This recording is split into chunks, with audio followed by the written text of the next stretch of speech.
नमस्कार, स्वागत है आपका इंडिया न्यूज 28 में। आइए बात करते हैं इस वक्त की बड़ी खबर की। मांगों को लेकर भारतीय किसान संघ के पदाधिकारी किसान बड़ी संख्या में एसडीएम कार्यालय पहुंचे, जहां उन्होंने अपनी समस्याओं को लेकर जमकर नारेबाजी की और ज्ञापन सौंपा।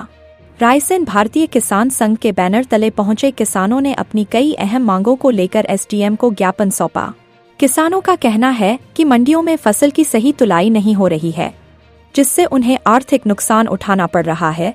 उन्होंने मांग की कि सभी तौल कांटों का पहले विधिवत परीक्षण किया जाए, ताकि किसानों को उनकी उपज का सही मूल्य मिल सके। इसके साथ ही किसानों ने सीमांकन की प्रक्रिया को लेकर भी सवाल उठाए। उनका कहना है कि जमीन का सीमांकन केवल सरकारी मशीनों से ही कराया जाए, ताकि किसी तरह की गड़बड़ी या विवाद की स्थिति न बने। किसानों ने नारेबाजी करते हुए अपनी नाराजगी जाहिर की और चेतावनी दी कि यदि उनकी मांगों पर जल्द कार्रवाई नहीं की गई तो वे उग्र आंदोलन करने को मजबूर होंगे। वहीं एसडीएम को सौंपे गए ज्ञापन में किसानों ने जल्द से जल्द कार्रवाई की मांग की है। अब देखना होगा कि प्रशासन किसानों की इन मांगों पर कब तक अमल करता है। इंडिया न्यूज 28 के लिए ब्यूरो चीफ राकेश जैन की रिपोर्ट।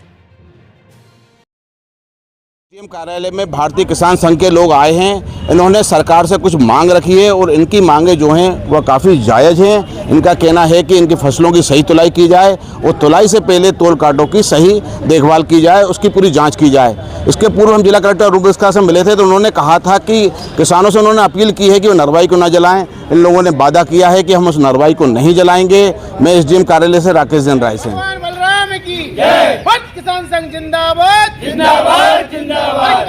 बनाता हिंदुस्तान, मजदूर किसान मांग रही है आज किसानी, सस्ती बिजली खाद और पानी। जय जवान जय किसान, जय जवान जय किसान। वंदे मातरम जय बलराम, भारत माता की जो हमसे टकराएगा हमें ही मिल जाएगा, जो हमसे टकराएगा हमें ही मिल जाएगा। अभी तो अंगड़ाई है, आगे और लड़ाई है। अरे अभी तो अंगड़ाई है, आगे और लड़ाई है। क्यों आए एसडीएम कार्यालय? आज भारतीय किसान संघ द्वारा अनुविभागीय अधिकारियों को गेहूं से तुलाई संबंधित ज्ञापन सौंपा गया है, जिसमें मुख्य बिंदु है कि धर्मकांटा से तुलाई की जावे। गेहूं सैंपलिंग की जो शासन द्वारा निर्धारित मापदंड है उतनी ही लिमिट मात्रा से लिया जाए। 5-5, 4-4 किलो जो लिया जाता है वो न लिया जाए और प्रत्येक वेयर हाउस पर जो बारदाने का वास्तविक वजन है उस वजन से ही तुलाई की जावे। किसानों के जो सीमांकन है वो शासकीय मशीन से किए जाएं। प्राइवेट मशीनें बहुत ज़्यादा पैसा किसानों से वसूल कर रही हैं। दूसरा ये है कि ई टोकन वितरण प्रणाली के तहत 50 बोरी की मात्रा निर्धारित की गई है। जो आईसीआर ने जो रिकमेंड किया है कि प्रति एकड़, उस हिसाब से जो भूमि की आवश्यकता लग रही है उतनी खाद उपलब्ध कराई जावे। ग्राम पंचायतों में हम निरंतर देख रहे हैं आगजनी की घटनाएं हो रही हैं। सभी ग्राम पंचायतों को अग्निशामक यंत्र करने के लिए 5-5 गैस सिलेंडरों की अनुमति दी जाए, ताकि जो आगामी जो घटनाएं हो रही हैं उनको सूक्ष्म रूप में ही निरंतर कर लिया जा सके।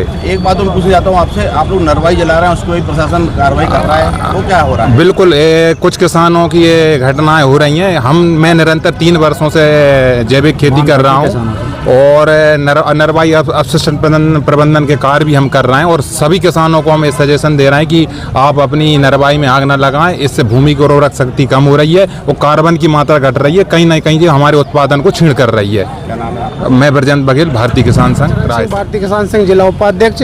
आज किसानों की समस्या लेकर भारतीय किसान संघ ने एसडीएम महोदय को ज्ञापन दिया और एसडीएम महोदय ने हम सब लोगों को अच्छे से समझाया है और जो प्राणी की जो बात आई है उस पर सभी किसानों ने, हमने भी संकल्प लिया है कि हम किसान नहीं जलाएंगे, हम नहीं जलाएंगे और औरों को भी नहीं जलाने देंगे। यह भारतीय किसान संघ का भी सोच है। क्या नाम है सर आपका? मैं डॉक्टर चरण सिंह धाकड़, भारतीय किसान संघ जिला उपाध्यक्ष।